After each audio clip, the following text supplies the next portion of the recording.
안녕하세요. 임대박사 투데이입니다. 네, 오늘은 단독 다가구 주택 전세 위험한가에 대해서 말씀을 드려보고자 하는데요.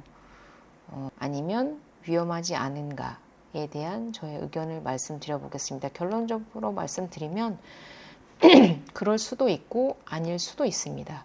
오히려 오피스텔, 아파트 다세대보다 더 안전할 수도 있다라는 결론부터 말씀을 드리면서 방송을 시작해 보도록 하겠습니다. 네, 우선 주택의 종류에 대해서 한번 설명을 드려보겠습니다. 화면을 한번 보시면요. 네, 주택의 종류, 단독주택과 공동주택으로 크게 나뉘고요. 저희가 오늘 말씀드리고 싶은 주택은 단독주택이죠. 단독주택 안에 단독, 그리고 다중, 그리고 다가구 주택이 많이 포함되고요. 그리고 다중주택 같은 경우에는 원룸이 많고요. 다가구 주택 같은 경우에는 이제 가정집, 투룸, 쓰리룸이 많이 있습니다. 이게 건축법상 네, 건축법상 이제 건물의 사이즈에 따라서 구분을 하는 거라서 보통 다중주택은 원룸, 그리고 다가구는 투룸, 쓰리룸이 많다. 이렇게 보시면 될 것 같고, 단독주택의 경우에는 이제 소유자가 한 명인데 같이 사는 가구 수가 여러 개인 경우를 말합니다. 그래서 등기부 등본으로 보면 몇 세대가 같이 살고 있는지 알 수가 없습니다.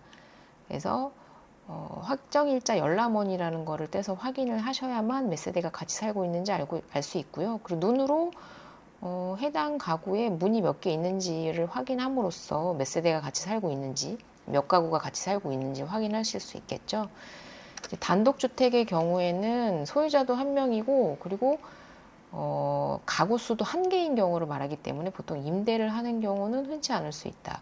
근데 다중주택과 다가구 주택은 소유자는 한 명이지만 가구 수를 분리해서 여러 개를 가구를 임대를 하기 때문에 보통 임대를 주는 건물은 다중주택과 다가구 주택이다. 이렇게 보시면 될 것 같습니다. 그리고 오늘의 메인 주제는 아니지만 공동주택을 비교해서 말씀을 드려보자면 구분 소유자가 즉 여러 세대가 같이 함께 사는 건물을 말합니다. 아까는 가구라고 표현했죠. 근데 지금 이번에는 세대입니다. 그래서 구분 소유자, 즉 여러 세대가 함께 사는 건물을 공동주택이라고 하고, 그리고 대표적인 게 아파트, 빌라, 다세대 주택이 있습니다. 그래서 이거는 부분 등기되어 있기 때문에 모든 종류의 공동주택에서 임대가 가능하다. 이렇게 말씀을 드리겠습니다. 그리고 다음번으로 보면 단독주택과 공동주택의 한번 차이점을 한번 말씀드려 볼게요. 단독주택의 경우에는 아까 소유주는 한 명인데 가구 수가 여러 개이고 등기부 등본상으로 확인했을 때는 몇 가구가 함께 사는지 알 수 없다고 말씀을 드렸잖아요. 그래서 토지 등기부 등본과 건축물 등기부 등본 두 가지가 있습니다. 그래서 이 두 가지를 모두 다 확인을 하셔야 되고요. 반드시 토지 등기부 등본과 건축물 등기부 등본에 임대인이 동일한지 여부를 확인하셔야 합니다. 가끔 가다가 다른 경우가 있거든요.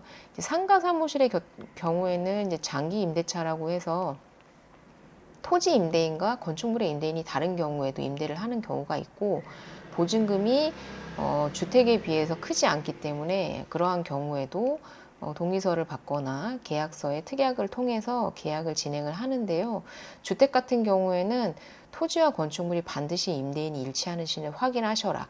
그리고 부동산에서 가끔 건물에 대한 등기부 등본만 확인해 주시는 경우가 있어요. 단독주택인데도 경우에도 말이죠. 그러면 토지 등기부 등본도 달라고 하셔서 같이 확인을 하셔야 됩니다. 왜냐하면 건축물에 그 근저당이 설정이 안 돼 있고 토지에만 근저당을 설정하는 경우도 왕왕 있거든요. 그래서 토지와 건축물 등기부 등본을 반드시 같이 확인하셔라. 그래서 제가 총 2개를 확인하셔야 된다라고 말씀을 드렸고요. 근데 공동주택 같은 경우에는 이제 토지가 전부 다 내 게 아닙니다. 이제 나눠서 이제 비율로 가지고 있기 때문에 저희가 대지권이라는 표현을 쓰고요. 예를 들면 이 해당 토지에 지금 소유자가 각각 다르잖아요. 이제 여기에서는 4분의 1만큼 지금 가지고 있는 건데, 예를 들어 토지가 100평이라면 대지권의 비율로 25평씩 각각 가지고 있는 거라고 보시면 될 것 같습니다. 그래서 이 토지 등기가 건축물 등기부 등본의 대지권으로 표현돼서 건축물 등기부 등본에 토지 등기가 포함되어 있기 때문에 이제 공동주택의 경우에는 등기부 등본을 한 개만 떼셔서 확인하시면 된다. 이렇게 말씀을 드릴 수 있을 것 같습니다. 다음 슬라이드 보시면 보증보험 가입 조건입니다. 이제 다가구 주택의 경우에는 보증보험을 가입할 때 조금 복잡합니다. 왜냐하면 선순위 채권이라는 게 있기 때문이고요. 그리고 거기에 선순위 보증금이라는 게 있기 때문입니다. 근데 이거는 등기부 등본상 공동주택처럼 등기부 등본만 확인하면 알 수 있는 것이 아니라 확정일자 열람원을 확인하시거나 임대인에게 직접 물어보셔야만 선순위 세입자 보증금의 현황을 확인할 수 있기 때문에 사실 보증보험을 든다는 것이 예전에는 가입은 가능하다고 조건은 써져 있지만 실질적으로 거의 불가능하다고 보았는데요. 이제는 확정일자 열람원도 조회가 가능하고 그리고 임대인분들도 좀 협조적으로 바뀌었고 그리고 여러 가지 이제 조건들이 조금 더 강화가 되면서 단독 다가구도 보증보험을 들 수 있는 조건에 대해서 확인해 볼 여지가 있다. 이렇게 말씀을 드리겠습니다. 첫 번째로는 전세 보증금과 선순위 채권을 더한 금액이 주택 가격의 담보 인정 비율을 곱한 90% 이내일 것. 이거를 주택 가액이라고 표현합니다.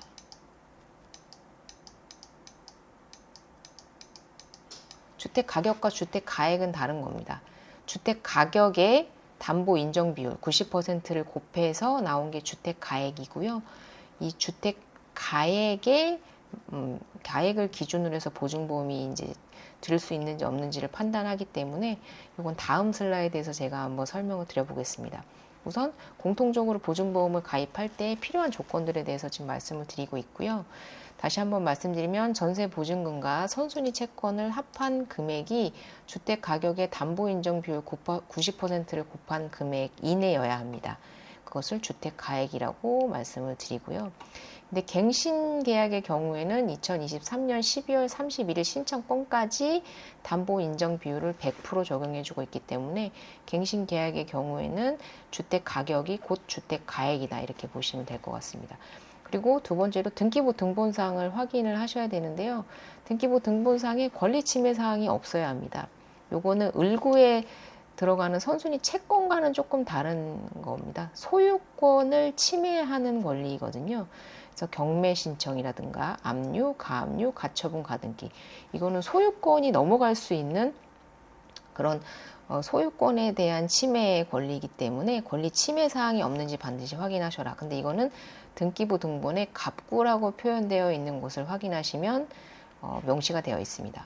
그리고 두 번째로는 저희가 소위 말해서 근저당이라고 보통은 통칭해서 말을 하는데요. 이 근저당이 주택 가액의 60% 이내에 들어와야 합니다. 이것은 등기부 등본에 을구에서 확인할 수 있기 때문에 을구에서 근저당 채권 최고액을 확인하시면 된다. 이렇게 보시면 될 것 같고요. 그리고 세 번째로는 주택의 건물과 토지가 모두 임대인의 소유일 것. 제가 아까 말씀드렸다시피 토지와 건물의 등기부 등본을 같이 확인하셔야 된다고 했는데 여기 지금 대지권도 포함이죠. 단독주택의 경우에는 토지도 내 거, 건물도 내 거. 그래서 두 개를 확인하셨는데 이게 임대인이 동일해야 된다는 의미고요. 이제 공동주택의 경우에는 건물 등기부 등본에 대지권의 비율로 표현이 되어 있는데 이 대지권도 내 거여야 한다. 이게 대지권이 그 건축물 등기부 등본상에 표현이 되지 않아 있다면 토지부 등기부 등본을 다시 떼보셔야 되거든요. 그래서 대지권도 반드시 확인하셔야 된다. 이런 의미인데 임대인이 동일 소유여야 한다. 그래서 등기부 등본의 확인사항에 대해서 한번 말씀을 드려봤고 그 밖에 공통조건으로는 전세계약은 1년 이상이셔야 되고 남은 기간이 1년, 계약 기간의 절반 이상이셔야 합니다. 그리고 반드시 공인중개사를 통해서 체결한 전세계약이어야만 보증보험이 가입이 가능하고요. 다만 갱신계약 시에는 최초의 계약을 중개사와 하셨다면 갱신계약은 반드시 중개사의 도장이 날인되지 않았다 하더라도 보증보험 갱신이 가능하다. 이렇게 말씀을 드리겠습니다. 그리고 전세보증금은 수도권의 경우에는 7억 이하, 그리고 그 외의 지역은 5억 원 이하여야 하고요. 전세보증금 반환 채권의 담보 및 양도를 금지하는 특약이 없어야 한다. 이것은 보증보험을 들어주는 회사에서 이 건물을 담보를 잡아야 되기 때문에 본인들이 잡아야 되는 건물에 담보 및 양도를 금지하는 특약이 있다면 보증을 서줄 수가 없는 거죠. 담보 없이 보증을 어떻게 서줄까요? 그렇기 때문에 그것을 금지하는 특약이 없어야 한다라는 조건인데요. 이런 특약을 거는 경우는 거의 없기 때문에 사기를 치겠다라는 마음이 아니고서는 그렇기 때문에 특별히 걱정하실 일은 아니다. 이렇게 말씀을 드리겠습니다. 다음번으로는 단독 다가구에서 추가로 보증보험을 가입할 때 확인하셔야 되는 조건입니다. 이제 공동주택의 경우에는 앞서 말씀드렸던 부분에 대해서 확인을 하시면 되는데요. 단독 다가구의 경우에는 선순위 채권 플러스 다른 세입자들의 선순위 보증 금액을 합하셔서 주택 가액의 80% 이내여야 됩니다. 제가 아까 주택 가액을 뭐라고 했죠? 주택 가격의 담보 인정 비율 90%를 곱한 것을 주택 가액이라고 했죠. 예를 들어 주택 가격이 1억이라면 주택 가액은 9천만 원이 되겠죠. 그 9천만 원에 80% 이내에 들어와야 되기 때문에 7,200만 원까지 들어와야만 보증보험을 가입해 주겠다. 이런 의미가 될 것 같고요. 그래서 주택 가격과 주택 가액은 다른 거기 때문에 주의하셔라. 그래서 주택 가격의 담보 인정 비율을 곱해서 나온 게 주택 가액인데 이 주택 가격을 어떻게 산정을 하는지에 대한 방법이 여기에 나와 있는 겁니다. 네. 그래서 이 주택 가격을 확인을 하셔서 여기에 담보 인정 비율 90%를 곱한 게 주택 가액인데 이 주택 가액의 80% 이내에 선순위 채권과 선순위 보증 금액이 들어와야만 보증보험이 가입이 가능하다. 이렇게 보실 수 이해를 하시면 될 것 같고요. 그러면 주택 가격을 어떻게 산정하나요? 라고 질문을 하실 수 있는데 그 산정하는 방식이 세 가지가 있습니다. 근데 이거는 적용하는 것은 순서대로 적용하셔야 됩니다. 내가 아무거나 선택해서 적용하시는 게 아니고요. 1번을 먼저 하되 1번 적용이 안 됐을 경우에 2번, 그리고 2번 적용이 안 됐을 경우에 3번 이렇게 아래로 내려가시는 거고요. 1번이 적용이 되면 1번이 있다면 1번 먼저 확인을 하셔야 됩니다. 그래서 국토교통부 장관이 공시한 개별 단독 주택 가격의 140%에 해당하는 금액이라고 되어 있는데요. 그래서 보시면 사이트를 한번 보시면요. 네. 이 사이트 해당 사이트에 들어가면요. 요렇게 뜹니다. 그래서 개별 단독 주택 공시 가격을 확인하실 수 있거든요. 그래서 이 개별 단독 주택 공시 가격을 클릭을 하시면 이렇게 나옵니다. 그래서 해당 주소지를 이렇게 뭐 예를 들면 아무거나 이렇게 검색을 하시면요.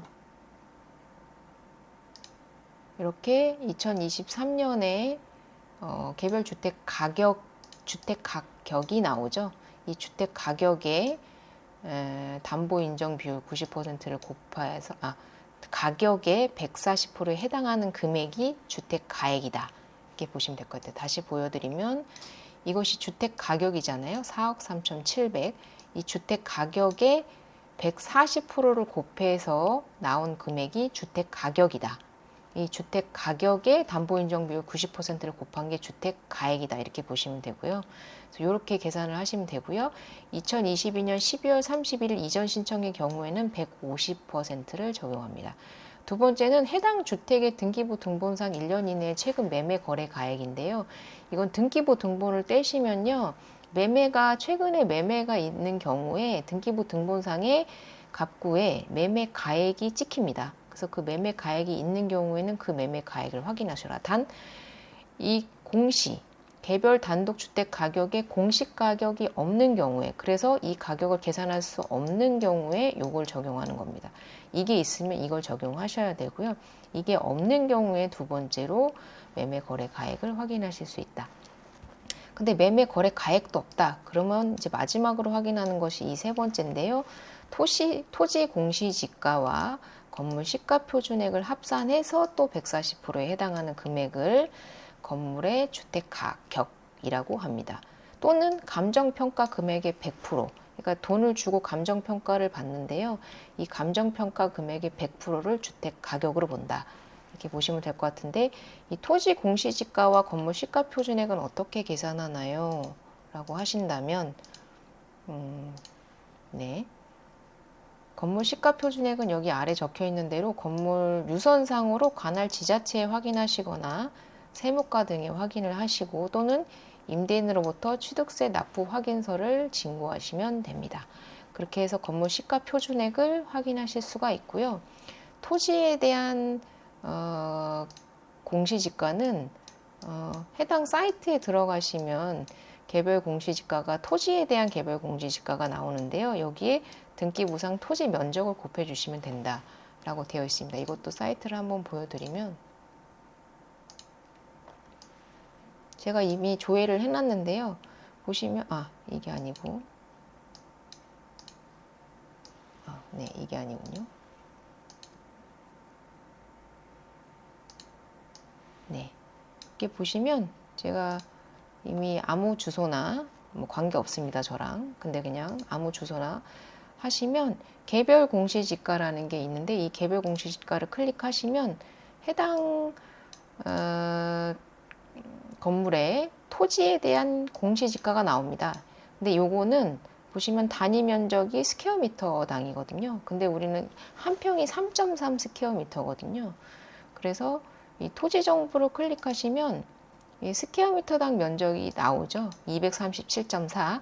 여기에 개별 공시지가를 곱하시면 토지에 대한 공시지가가 나옵니다. 네.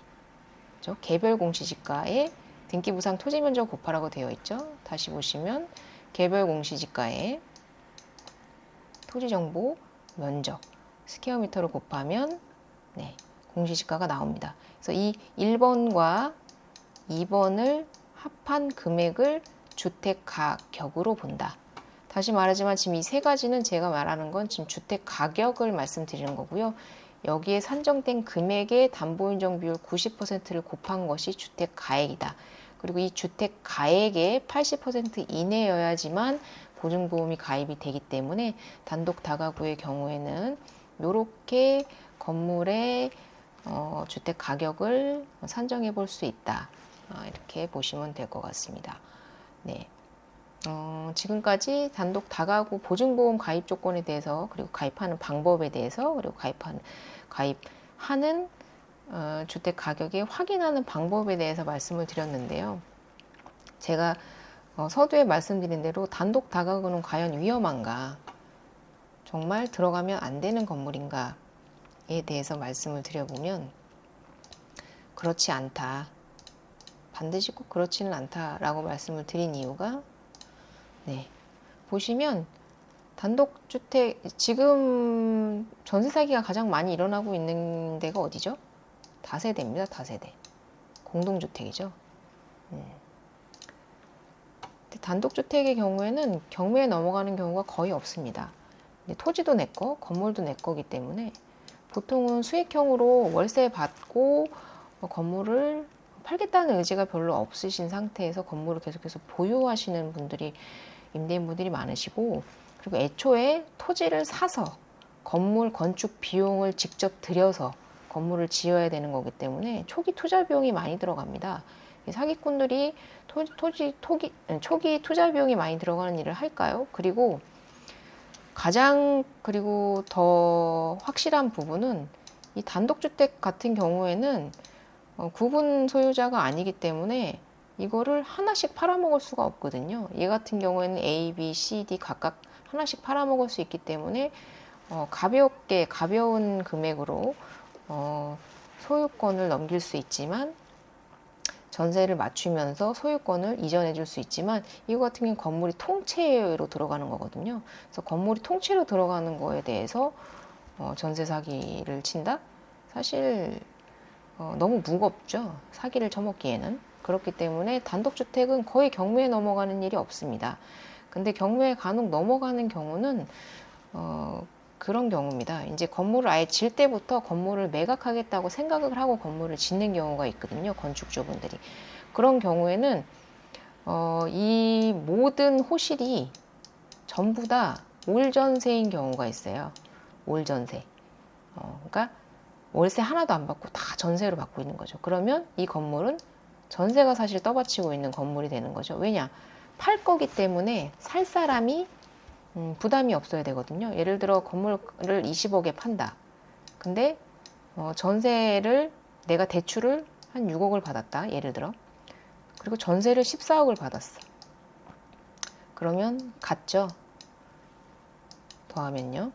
그럼 이게 과연 내 자본을 들여서 가지고 있는 건물이냐? 그렇지 않거든요. 그렇기 때문에 선순위 보증금과 선순위 채권을 확인해서 그것이 전체 금액이 70%가 넘지 않는 것이 안전하다. 즉 14억, 예를 들어 매가가 20억이면 14억 이하인 게 안전하다. 그러니까 전세만 받지 말고 월세도 섞어서 받아야 되는데 올전세 받는 경우에는 100% 매각을 하겠다는 의사로 건물을 지었다고 봐도 무방하기 때문에 단독주택을 계약하실 때는 전세 비율을 물어보시는 것도 중요합니다. 그래서 10가구가 있다. 그럼 10가구 중에 전세를 몇 가구를 받으시나요? 10가구다 전세다. 그럼 그거는 100% 건물을 매각하기 위해서 전세금으로 건물을 떠받치고 있는 건물이기 때문에 선순위 보증금으로, 그러니까 내가 제일 먼저 들어간다. 그러면 상관없겠지만 내가 후순위로 올전세인 건물을 들어간다. 이런 건 좀 위험하다고 볼 수 있기 때문에 좀 지양하셔라. 이렇게 말씀을 드릴 수 있을 것 같습니다. 근데 만약에 전부 다 월세를, 아래는 전부 다 월세를 받고 있는데 딱 하나만 전세를 받아요. 이런 경우는요, 공동주택보다 훨씬 안전할 수가 있습니다. 예를 들면 선순위 채권이 6억인데 이제 내 전세금만 들어오는 거죠. 앞에 전세금이 하나도 없이 내 전세금만 2억이 들어온다. 그러면 어떻게 되죠? 전체 금액이 8억이 되잖아요. 14억이 아니고. 그렇죠? 8억이 되니까, 그렇죠? 이게 시가가 20억인데 얼마나 안전합니까? 경매에 넘어가도 12억이 남는데, 그리고 뭐 유찰된다 하더라도 10억 이하로 내려갈 일은 없기 때문에, 사실 여기서 월세 비중이 높으면 높을수록 단독주택은 안전하고, 그러한 건물이면 융자가 있다 하더라도 안전하게 들어가는 거다. 이렇게 저는 말씀을 드리겠습니다. 오히려 공동주택은 지금 뭐 인천 중구인가요? 거기는 뭐 98%의 빌라가 역전세라고 하더라고요. 지난번 방송에서 말씀드렸다시피 뉴스 기사에서 보시면요. 역전세가 난 오피스텔이나 다세대 주택보다는 오히려 더 안전할 수가 있다. 이렇게 저는 생각을 해요. 그렇다고 이게 반드시 불안전하냐? 그건 아니지만 거기에 수요가 높고, 그리고 전세의 시세가 그러하다면, 주변의 전세의 시세가 그러하다면 이것도 오케이입니다. 왜냐하면 순환이 되기 때문이죠. 이제 매가가 오르지 않았을 뿐이지 전세가는 정말 지금 현재의 시세를 반영하는 거기 때문에, 전세가가 그렇게 형성이 되었다면 다음 세입자도 그렇게 들어올 가능성이 높기 때문에 그렇다면 오케이지만, 어떨 경우에는 역전세 또는 전세가 매가가 동일한 것보다는 오히려 더 안전할 수 있기 때문에 단독 다가구에 대해서 꼭 공포감을 가질 필요는 없다. 이렇게 말씀을 드리고 싶어요. 그래서 건물 나름이고 임대인 나름이고 주택 나름이다. 근데 이런 것에 대해서 중개사가 명확하게 분석해주고 설명해줄 수 있느냐, 이것도 상당히 중요한 부분이기 때문에 좋은 중개사와 계약을 하시는 것도 상당히 중요한 부분이다. 제가 앞서 방송에서도 말씀드렸고 지금 서두에서도 말씀을 드렸지만, 보증보험을 들려면, 그리고 전세대출을 받으려면 반드시 중개사의 도장이 날인된 전세계약서가 필요하거든요.